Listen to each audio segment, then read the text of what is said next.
नमस्कार. जय महाराष्ट्र. राज्याच्या राजकारणाला नवी कलाटणी. शहांचा एकनाथ शिंदे आणि अजित पवारांना थेट इशारा.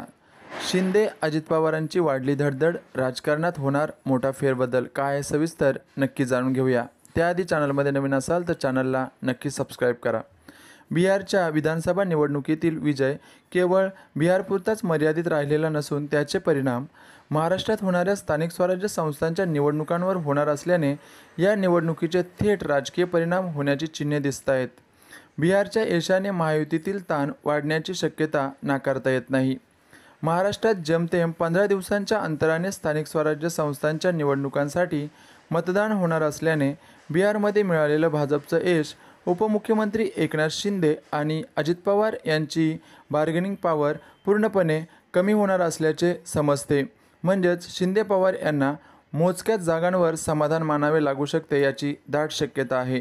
केंद्रीय गृहमंत्री अमित शहा यांनी महाराष्ट्रात भाजपला कुबड्यांची गरज नसल्याची स्पष्टोक्ती दिल्याने भाजप स्थानिक स्वराज्य संस्थांच्या निवडणुकात शिंदे अजित पवार यांना बॅकफूटला नेणार का, त्यांना भाजप युतीतून बाहेर काढणार का, असा संभ्रम निर्माण झाला आहे. मात्र यामुळे शिंदे पवार धडधड मात्र वाढणार अशी चिन्ह दिसत आहेत.